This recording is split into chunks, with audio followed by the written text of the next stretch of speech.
Hello, good morning, good evening, good night. From everywhere you are, my name is Susie Amos, aka Susie Amos. We are streaming live from Amston Mindset.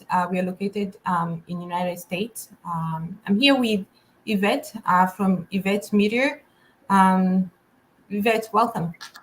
Thank you so much, Susie. Hi, everyone. I'm Yvette from Yvette Media. I'm in Nairobi, and as usual, I have questions from the community, that is you guys.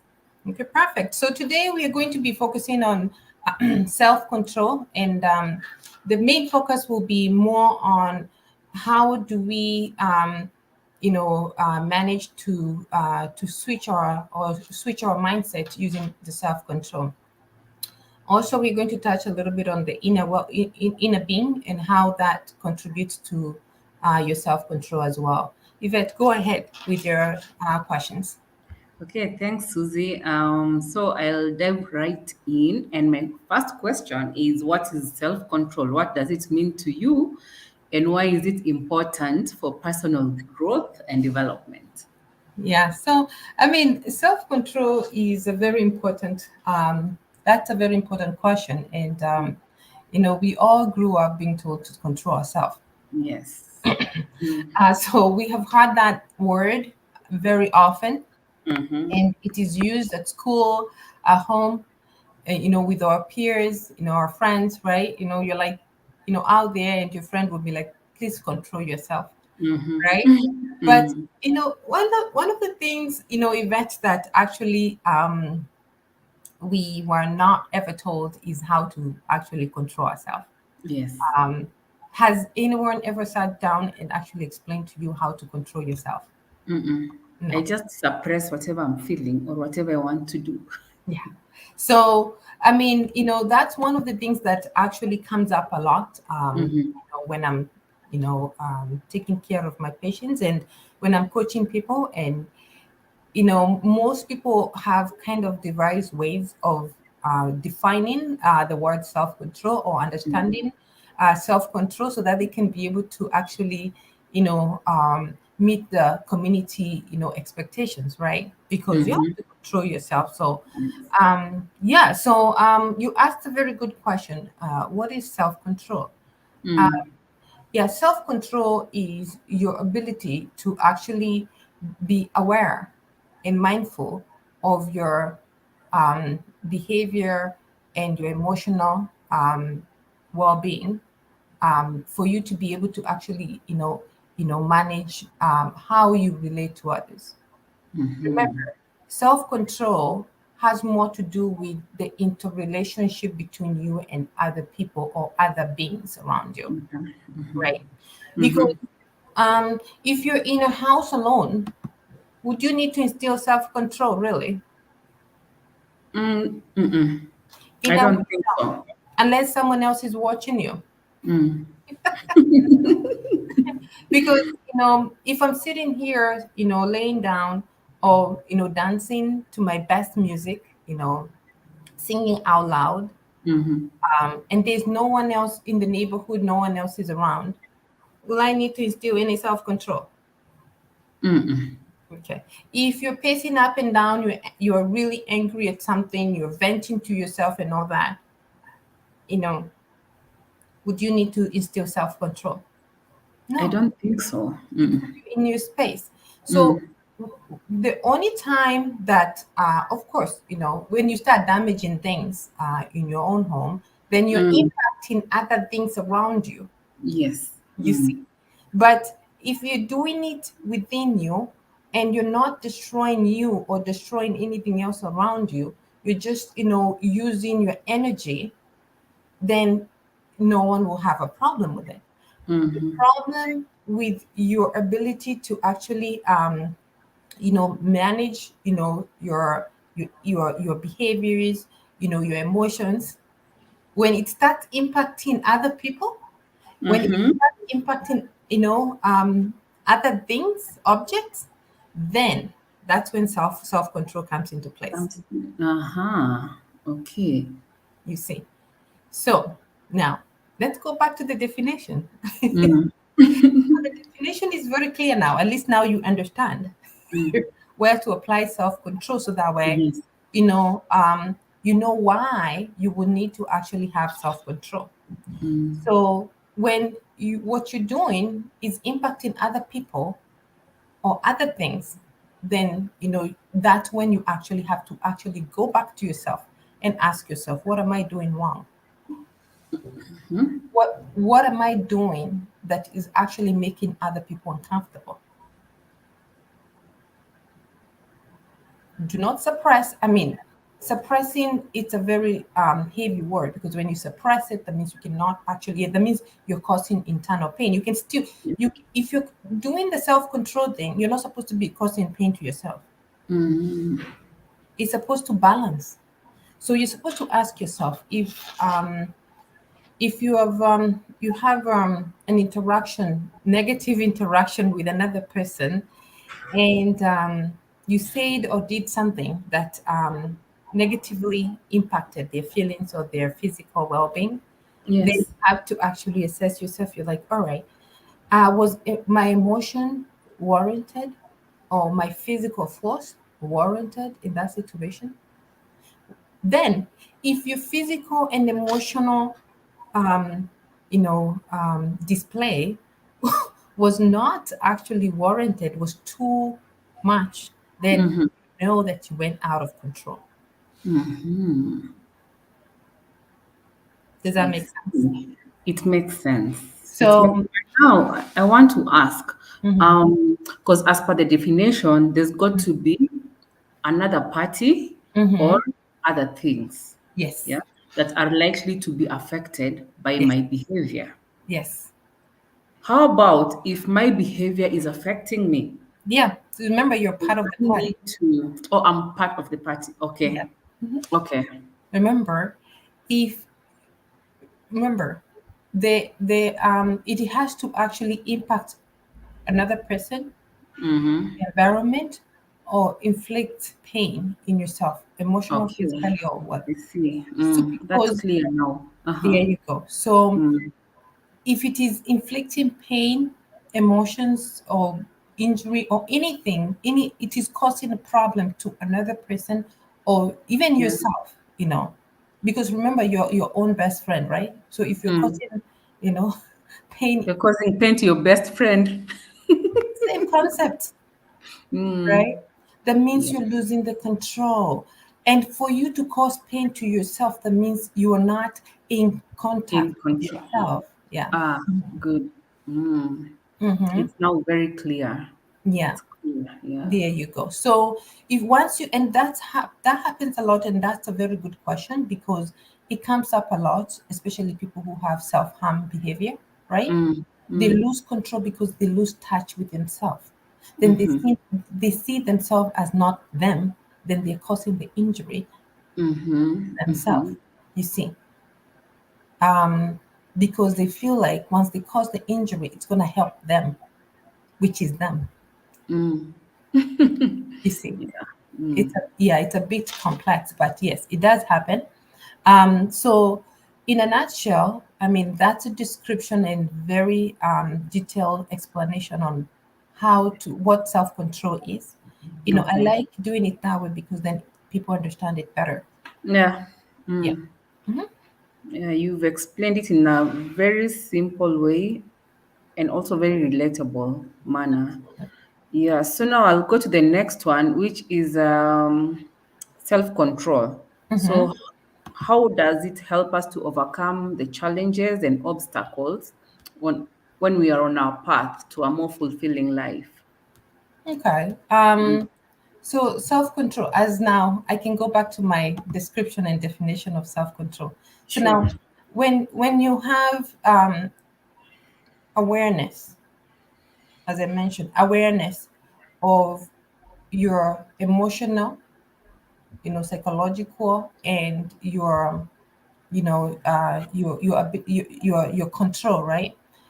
Then you are able to actually withstand different obstacles in life. Mm-hmm. For example, then your resilience is going to be better, because you will be aware when actually you're moving outside your Mm-hmm. parameters, and coming into contact emotionally, physically, psychologically with others that is causing injury to yourself or others. You see? Mhm. So now, once you're aware of it, then you're able to actually move back a little bit. Mm. So Yes. then you can be able to withstand whatever obstacle you have because you're more aware of where you are and you can be able to navigate around it. Mhm. Mhm. Yeah, like Let for me, example, yes. Uh-huh. yeah. Give an example. So like for That will help example, us our understand. work, Uh-huh. our work, very good example of work. Mm. You're in a job where it is really difficult. There's less people, like there's a shortage in the employees and Mm. you have to do more workload. Mhm. You can either sit there, be upset, and groan about it and talk negatively about it, or you can figure out a way of understanding the magnitude of the job requirements and creating resilience by what instead of talking negatively, which you're actually spending negative energy to it, right, which is Yes. your energy you could use to actually do different chores or different tasks that you're assigned. Then you can actually channel that energy to actually learning more and getting Mm. more experience and using that as an opportunity to experience more work that's going to help you with your resume Mm. later. Mm. You see. So Mm. you see Mm. what you did. You just shifted your mindset.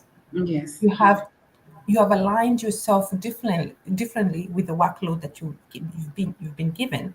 You have changed your control. Now your Mm. control is not on how much work and the shortage and all that and the negativity. Your control shifted to how much can I learn from this. Mm. You see. Mm. So I the see. controls are completely different. So now once you actually, stop engaging with the groups of people who are talking negatively, that Mm. means you're building your resilience to Mm. this. So you Mm. start removing the external factors that may Mm. be adding more injury to what you're actually trying to do that you have Mm. to do. Mm. So removing the outside environmental impacts on what you're doing, like for example, if someone has a negativity towards that subject, stop talking to them as much.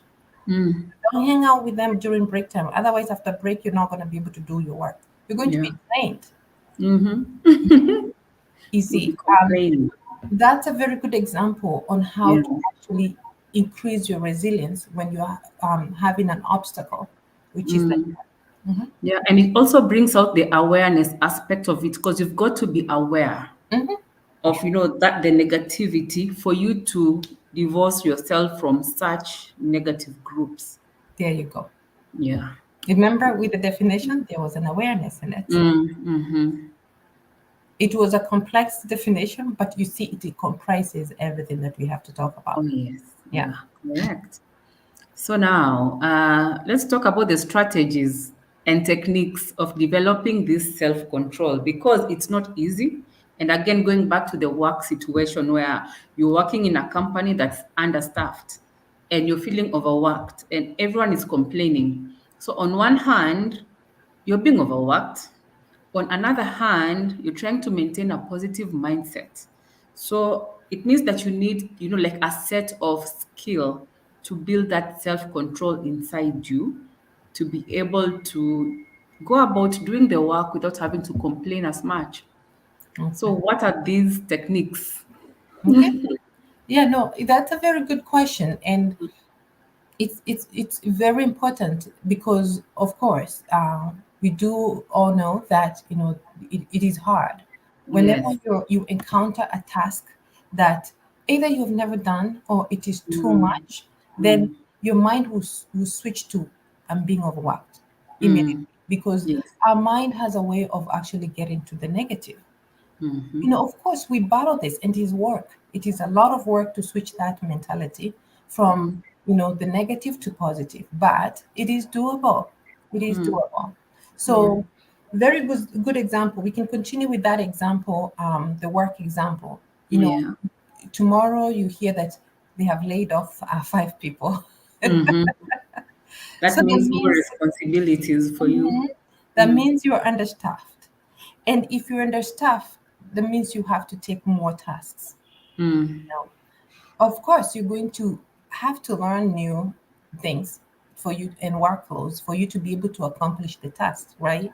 Yeah. And it is time consuming. You're not going to be laid back anymore. You cannot Mm-hmm. put that jacket or coat behind the seat or on the hanger and just sit around and lounge. So that means you have to be hands on. Mm.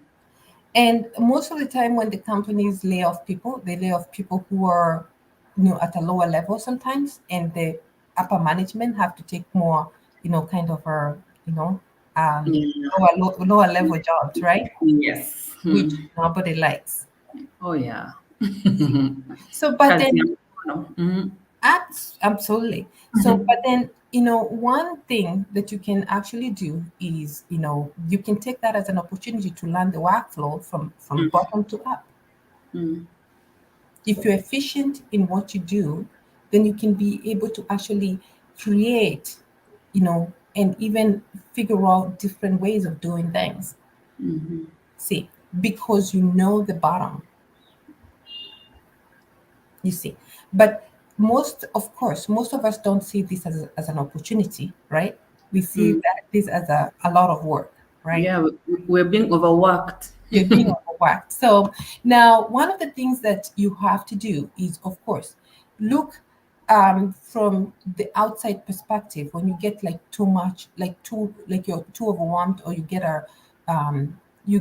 into a place where you don't feel comfortable with what you're doing, in a way Mm. that when I may say comfortable, it means like you're having too much work to do. You want to see, step back and evaluate or do an assessment of the situation. Mm. Have an understanding the what you're being asked to do. You know, and have a clear understanding of what you can do.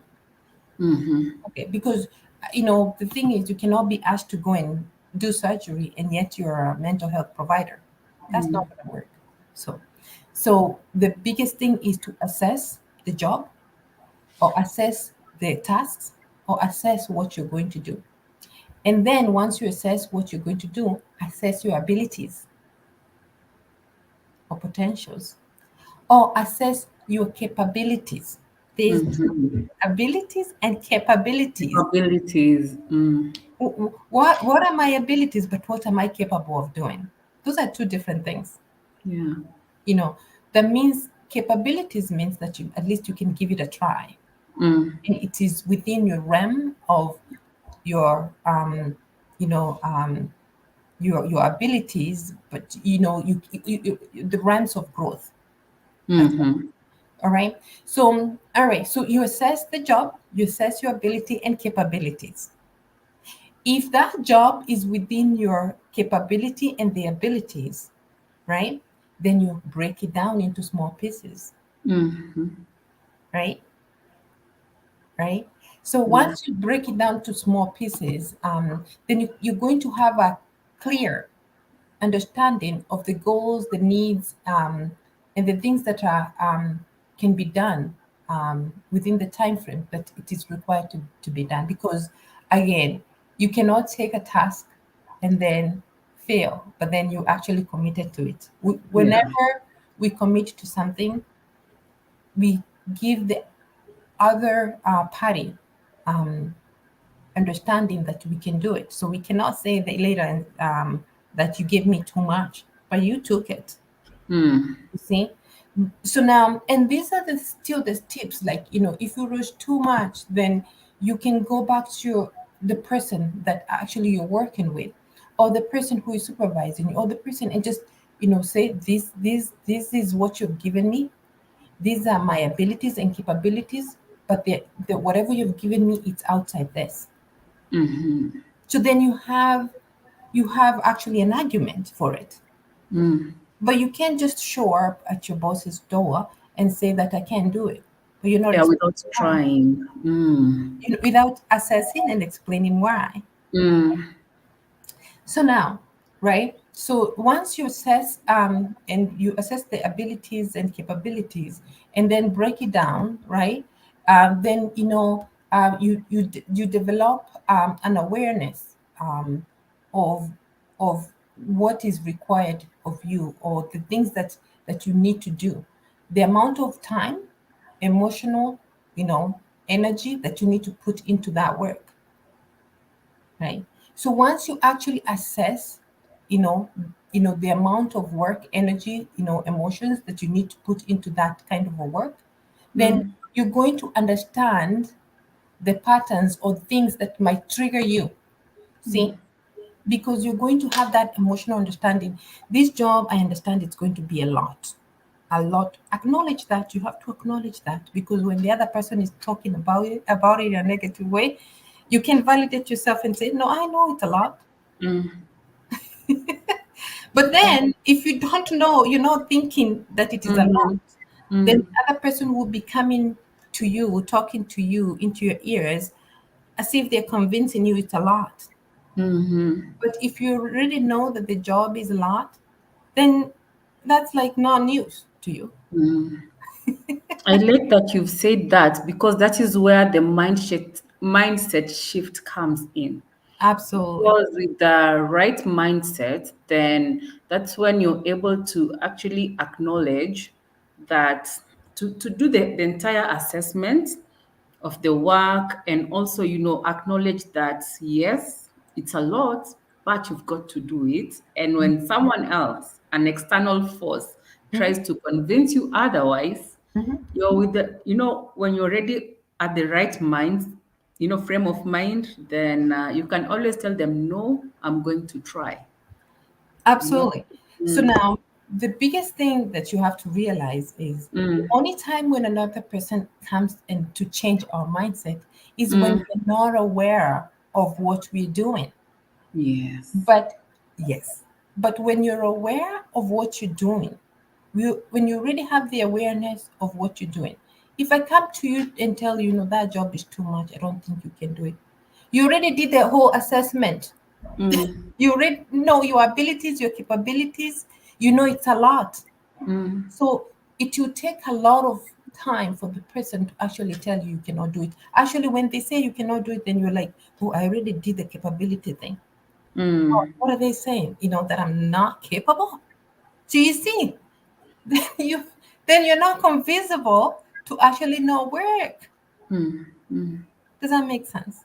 It makes so much sense. So much sense.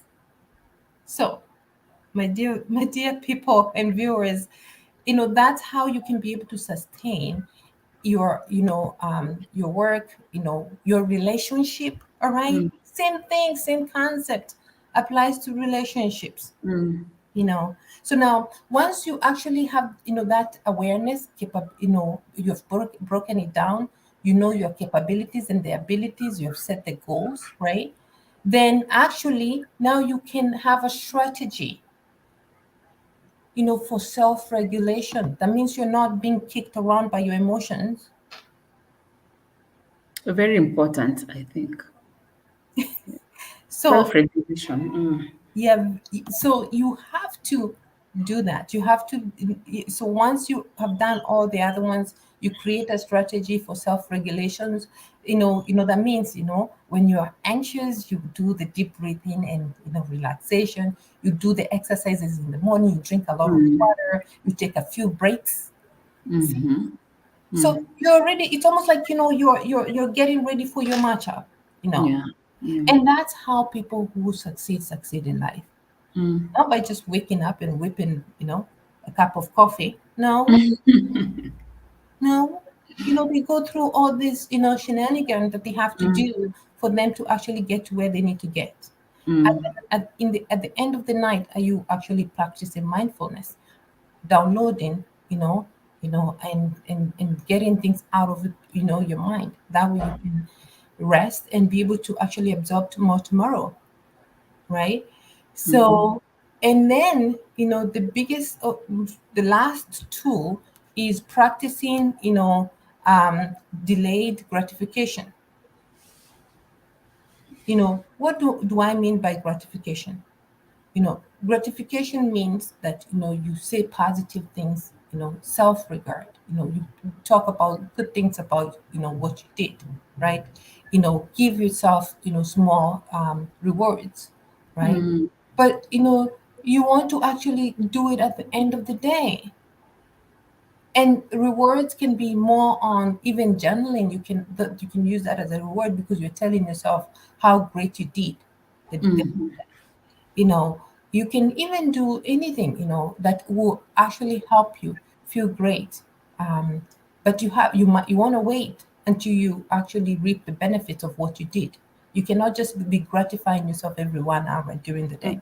It's not going to work. yeah. Mm. It's not going to work. So I think Clapping for yourself with each step. you Next have step. to wait. You have to wait. You have to wait. So Yeah. yeah, so it's very, very important, to do that. And then last but not least, minimizing the temptations. And gratification can be more on, like, people, the young, population, Gen Z. Of course, if you're like more of a social media person, give Mm, yourself until break time to check on your social media network. mm, mm, That way you're not checking on it and it distracting you from what you're actually supposed to be doing. So mm. you could use that as a gratification method. Okay. Yeah. Mm, So gratification is based on what actually people love to do most. And then last but not least, self-care and learning the setbacks, right? Of course, in life, whenever we have a journey, there's always setbacks. So setbacks. Yeah. yes, so Mm, and self-care is very important. So yeah, so those are the ways that you can actually gradually develop self-control and be persistent in what you do, so that you can be able to have a strategy and technique that consistently strengthens your self-control. mm. Very And important. Hmm. yeah, I also want to add Hmm. this bit on the delayed gratification. Hmm. When you're in an environment where there are many people Hmm. and you're constantly, seeking gratification after every task, Yep. I feel that there are high chances of getting discouraged from Hmm. people who are not of the same mindset, because they'll be like, see, you're now tired, and that's why you're not doing ABC, you're not doing the task. When you start celebrating too early. So There you go. That's true. you're Hmm. like to receive some discouragement or discouraging remarks, which Yep. will also discourage you because you're a human being with emotions. You So know, remember, you have to always be aware. mm, You have to be aware of the things that are going to impact your your control, right? mm, Your ability to sustain the self control. So yes. your environment is very important. Mm, How often are you seeing these people? Are you working with them every minute? Are you in a team? You mm. see, is it like you get in your own tasks and you just do them and finish them? How often are you seeing them? Maybe you're in the same team, you know. The same team, but you're Yeah, working with them on a day to day in the same environment. exactly. Yeah. Yeah, but remember with filtering, Mm, yeah, we if we set our minds well in the morning, we can be able to filter those and mm, not yeah. absorb them. And it depends. I call those people downers. They will down you Mm, if you allow them. Remember, no one can change your mindset unless you allow. you allow them. Mm, Yeah, you have to allow them for you to. And actually, you can help them even be better by, if they're saying, oh, you're working too hard. Come on, let's go for a coffee break. Just let mm, them know, actually, my coffee break is at this time. mm. I'm on a strict diet. Yeah. You Yeah. know, I'm on a very strict diet, coffee time at this time. Do you want to come with me at that Mm. time? Then you can make them come with you. Yeah. You see, now you've just Yeah. changed So everything you're still part of the team, only that you're doing your things, a little bit different. a little bit different. But again, you don't have to change your personality 100%. Mm. There's some things that you can actually be able to work with. But if something is really destructive, and if you take that coffee break or tea break, it's going to throw your day off. Mm. And that person has a good focus on what they do. So it doesn't matter. So you have to be smart. Yeah. You can't be a follower all the time. Mm. See, now that's why you have to assess yourself. Because Correct. the other person who might be talking all these things to you might be a person who is able to actually focus. They sit down in front of a screen and they kind of just download, they focus things quickly. And then, it's quick. They want you to come with them at their time, not your time. Why not your time? Mm. You see, very important. Because then Mm. if you're constantly, working on other people's time, you never accomplish anything. Yeah. You actually end up even resenting them There you go. because Because you're always following them. there's no boundary. Okay, Mm. Yeah. continue. Okay. So this you touched on this, Hmm. uh, the barriers Hmm. or temptations that hinder our self-control and Hmm. how we can overcome them. Yeah, so I think I touched on a little bit of that, when I talked about the boundaries Mm. right now. So Yes. the barriers are like people who are distracting you at work. Mm. They want you to do their way, not your way, Yes. especially if they are colleagues and you're working together on a day to day. Then I think the best way is to actually just try and figure out a way for them to actually align with your time, or maybe have time exchange times when they have to align with your time. But then if you actually place this expectation to them that make them think that all the time when they call you you're like going, that the first time you don't go, then they feel disappointed. So you need to stop placing expectations on people, them expecting you to actually follow what they need to do. Mm. You see, does that Yeah, make sense?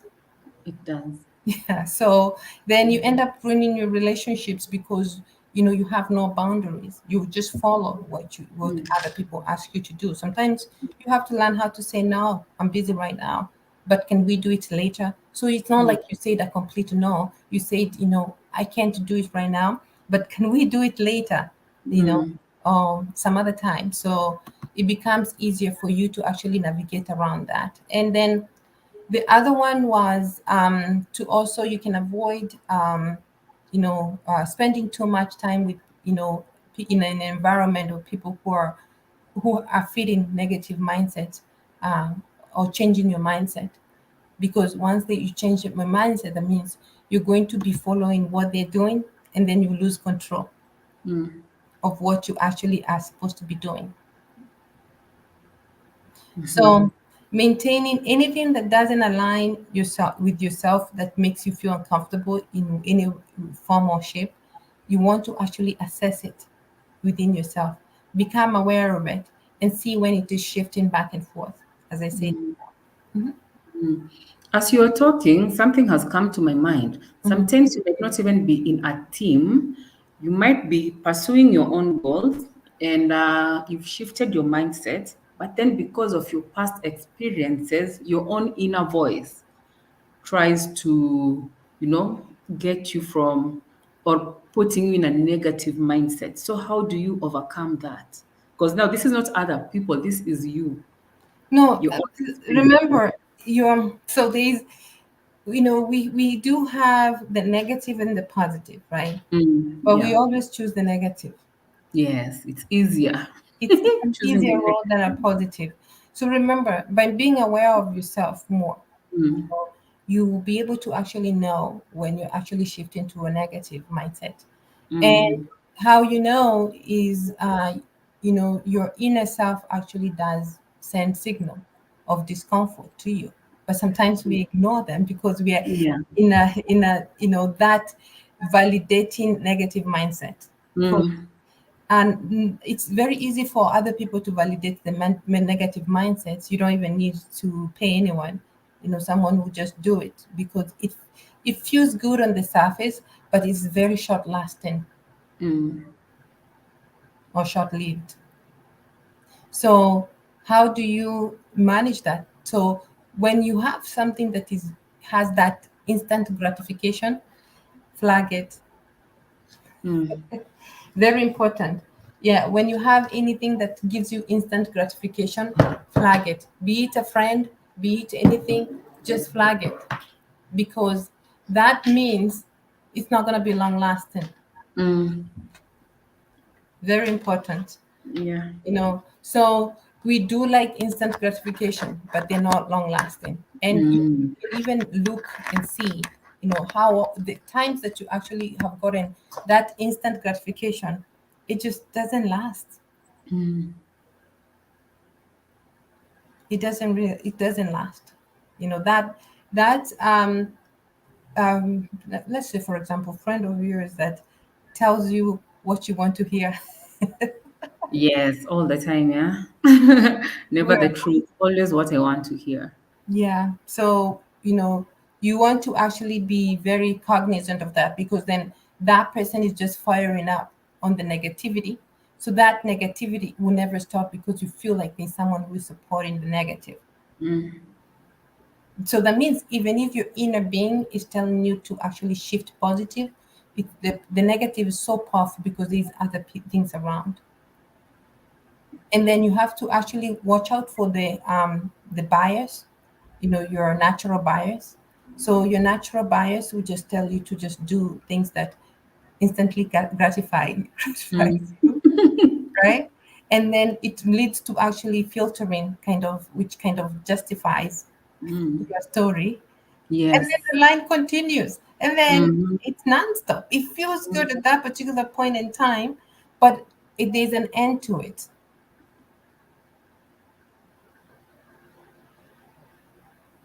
Yeah.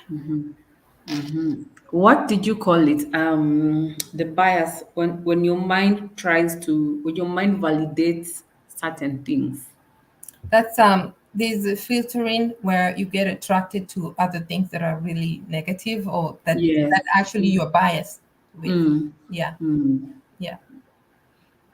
I remember it from the was it last session or the session before last, Yeah. where our mind convinces us that we cannot do ABC because the mind is already biased. Absolutely. That's Yeah. natural bias. Mm. Natural bias is very, very strong, and it does really impact our happiness, Mm. our growth, development, everything, that comes. Mm-hmm. And Yeah. so sometimes, we might not be aware that we have that natural bias, Mm. that actually can impact, the outcome of what or who we want to become in life. Mm. See? Mm. Mm. And that's part of the limitation that we have to actually be aware. And that's why I said at the beginning, we have to actually create, awareness, self-awareness, that will actually allow you to be able to notice, your biases, the ways that you filter yourself, all those things Mm. will help you. It's part of the belief and the attitude. you know Mm. Yeah. so we want to actually be able, so once you know that, you will know when you're confirming your biases. Mm. Mm. Yeah. And Susie, this information is especially important for those girls who are on a fitness journey. Hmm. Because there comes a time when someone goes like, "Oh no, I cannot do without, for example, this particular food group, or I cannot go to the gym, or I cannot get out there and exercise because I'm already not fit." They're already biases based on their previous experience. So if Yeah.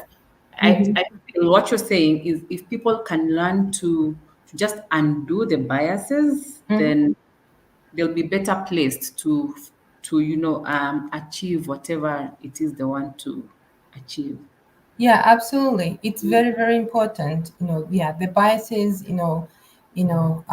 give rise to actually what kind of a decision you make, right? Yes. Yeah. Mm. So the information that confirms our existing beliefs, are biased. Mm. You know, Mm.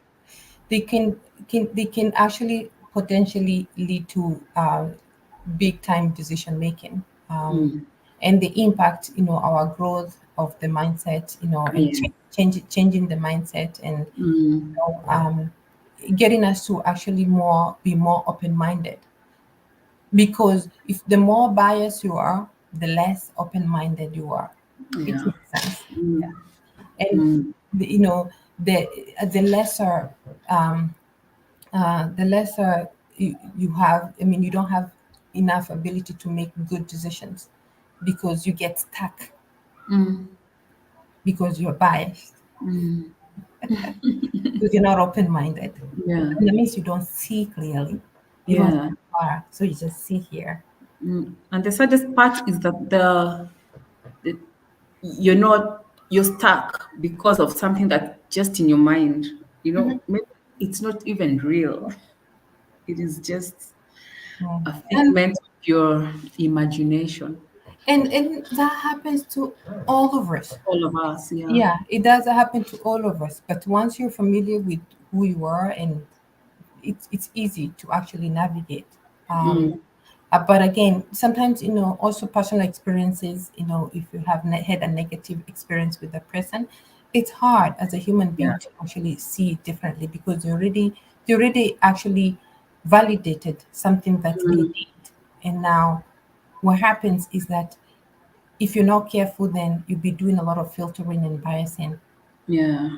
Yeah, with that, and that relationship doesn't work. And that's why when actually people have a broken relationship and they cheat on each other, or do the bad things to each other, or family members, have problems, then it's hard to rectify that, Mm. because then they already did it. If the other party is not conjoining in the effort to actually make it better, and actually help this other person who was injured to have an understanding that, they have rectified their problem, then Mm. the person who is injured has a very, very hard time, Mm. not seeing, the other side, because if they're not willing to work together and make the other person know that, they have changed their ways of doing it, and they're showing the effort that they have changed, then this other person will never see a difference, Mm. even if Mm. you try, if they're not really communicating that. Mm. So Again, that is where coaching comes in, or absolutely. therapy, Mhm. professional help. Yeah. Yeah. Yeah. I've just remembered what you talked about last time. It was on the previous session Hmm. about challenging your own biases. So when you challenge them and you win over them, then I think it rewires your brain in a way and helps you to shift your mindset in a way. Yeah. It's Yeah. it's a very hard concept. You need a lot of Mm. support to do it. You know, Mm. most of us, struggle with it, and it is really Mm. hard, to do that, because, especially as I said, if there's something that has happened within that, it needs a lot of work for you to be able Mm. to change your mindset, to start seeing the goodness in what you actually, the other person or the place you are is doing, for you to be able to actually propel. But if you don't change your mindset, you don't see the goodness, then that doesn't change, and you cannot Okay. grow in that. That's Yeah. bound to actually fail. Mm. It's a process. There's a process to it. It helps, but again, it needs both parties to be engaged, for them to Mm. actually see it. If you're not Mm. seeing eye to eye, and understanding each other, and allowing each other, see, eye to eye, Mm. understanding each other, and allowing each other uh, to participate in that change, then it's hard for the other person to really, see. Uh-huh. Yeah. Okay. Which Um, brings me to the next question. mhm, Is on relationships, interpersonal relationships. So mhm. self-control, how does it impact how we relate with other people? And how does it contribute to personal fulfillment in in a relationship? Okay. So yeah. So it's very important. Of course, we talked about yourself, right? Yes. And how you're supposed to be able to manage your self control. Mm. So so for you for two people, as I just mentioned a few minutes ago, for two people to be able to actually have that self control, they have to have individual self control, and that's why most of the relationship do not work sometimes, because if you have self control, you grew up in the family that they taught you self control, and Mm. you're able to actually instill that self control on you. But on the other side, the other party has a hard time doing it, right? Then actually it becomes really hard, because that one person is going to be drained, Mm. right? So self-control can significantly impact our relationship and interactions with others, as I've mentioned throughout the session. um, Emotionally, and it affects communication, right? It affects how you feel about each other. It brings conflict, right? Trust is taken away, right? And then the boundaries are broken. So now let's start with emotional. Like, for as I said, self-control in goes hand in hand with being aware of your emotions and your behavior impact on others, right? So if you're not aware of your behavior and emotional impact on others, that means you cannot actually be able to regulate it, because you don't know when it is happening, Mm. right? So if you cannot be able to actually regulate it, that means you're going to be all over the place. You're going to be impulsive. You're going to be thoughtless.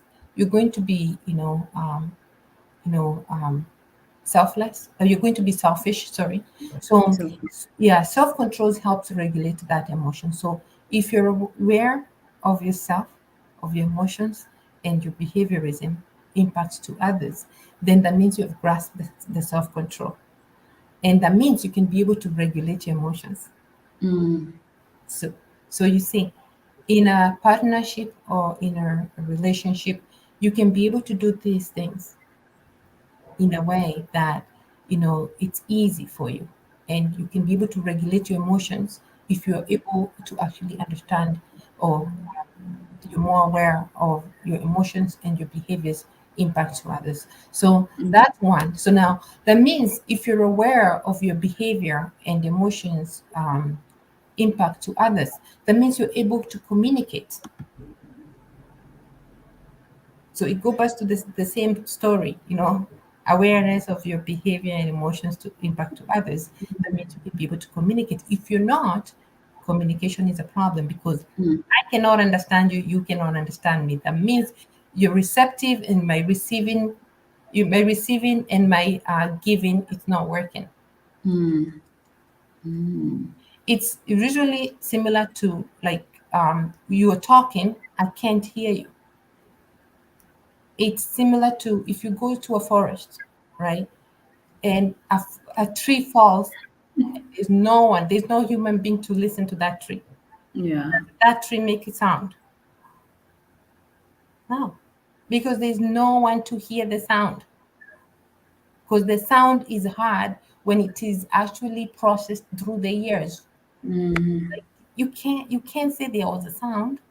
You found the shoe fell, but there wasn't a sound really in real sense. But then if Mm. there was someone there, they could be able to process the sound into a tree falling sounding kind of a sound. Mm. Now, when in a relationship you cannot hear each other, it's similar to that. It's almost like there's no one there to Mm. process what you're actually saying.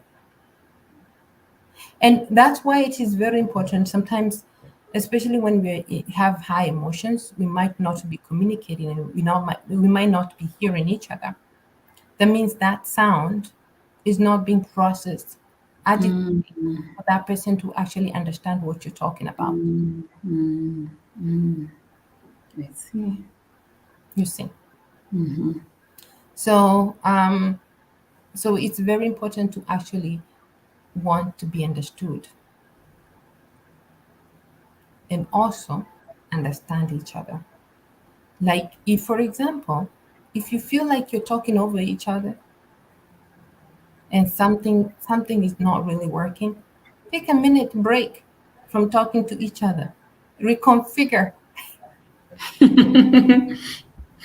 It takes awareness also, yeah. It takes lots of Very self-awareness. Mm, reconfigure. When you feel like you're just talking around and you're going in circles, mm, oh, just take a minute break because you're burning fuel without mm, going anywhere. mm, mm. And So this, so, yeah, go go ahead. ahead. Oh, okay. So I was going to also talk about the relationship between parents and children, and especially parents and teens, where there's a lot of talking over each other. Mhm. So I think in that context, a lot of self-control needs to be exercised here. The problem with that is, To go through. yeah, sorry. The problem with that is that there is that lack of awareness that we are human beings first, Yes. we are parents and kids second. Mm, Now, when you see your as a parent first and then human being second, then you never listen to what your child is telling you mm. because you are always on the controlling side Yeah. and not being aware that you're losing the control. Yeah. Very important, and that happens a lot, Mm, with the parents, because of course, as parents, it's hard. As I said, there's no parenting university out there for us to be taught. We learn through our mistakes, and that's the beauty of being a parent. mm. You figured it out. You use your unique formula. You can read all the books in the world. All down to you, Applying. and your child. Mm. Hmm. Go ahead. Any other question? Yes. I feel like sometimes we tend to exercise like excessive self-control. I'll give an example. Going back to the workplace situation, Mm-hmm. and for real, there's work. For real, you're being overworked. For real, you're experiencing fatigue Yeah. physically, emotionally. Mm-hmm. Then you're there. I can do this. Nothing is going to shift my mindset. There are instances where I feel that there could be excessive self control. So, how do we, as human beings, mortal human beings, flesh, blood, emotions, how do we strike a balance? So the minutes that you find yourself using a lot of control, just Mm, know that you're losing control. mm-hmm, mm-hmm, And there are different ways. Like, when you are worrying about everything that's going to go wrong, that's part of you trying to control things. When you're mm, trying to not, delegate work and you're trying to do everything for yourself, that's control. When you're not taking that step back and to actually assess the situation and do all the things that I asked you to do at the beginning, mm, and rushing into trying to finish everything. That way you mm, can appear like you're the best. That's too much mm, control. You're mm, going to fail at some point because mm, you could do so much as a human being because you have to actually really, really, you know, um, strike a balance. You're going to burn out. mm, At work, if you're micromanaging people, one breathe, that means you're out of control. You're mm-hmm, not in control. You're actually out of control. That shows that you're not a good leader. mm-hmm. You're out of control. Let people be. Allow them to exercise their abilities. Well, they have to still follow the policy. As long as they're following the policy, then don't be under their nose. Breathing under their nose to make sure that they're still alive. Come on, just allow them to be. But again, they still have to be following the policy. If they're not following the policy, then be on their back. It's another thing. Accountability is the key. If you're a leader who actually shows accountability and lead with a lot of allowance to show abilities, then actually you are going to be able to have a good team. Because if you actually are accountable as a leader, you actually other people will just be accountable. It just automatically flows. Mm. Someone who's not accountable will feel so uncomfortable to be in that team. So the energy that you bring in leadership is what actually people follow and use. So if you bring the negative energy, that's going to be a tough place. And this I have seen this in so many different teams. When there's that toxic leader, it brews a very toxic team, and it does Yeah. not succeed. The work there is not that great. There's no accountability because nobody cares. But when a leader is more of holds people accountable, then and they're accountable and they actually know their mistake and they really talk about their mistake. They're not feeling like, oh, someone is going to take my position. No, if the culture of the company is right and is set in the right way, then that team would be a good team to be in. Mm. Yeah. So the team that the leader is always taking credit from everybody else, that's exhausting. No one wants to be in that team. Yeah. Yes. Okay. Okay. So, all right. So we're going to wrap up. And I think any questions, we're going to take them on Facebook, we're on Twitter, and now actually we are on YouTube. You can always find us there. If you have any question or concerns, let us know. If you can DM us as well. And thank you so much for coming. We're going to continue with this topic. It's a long topic.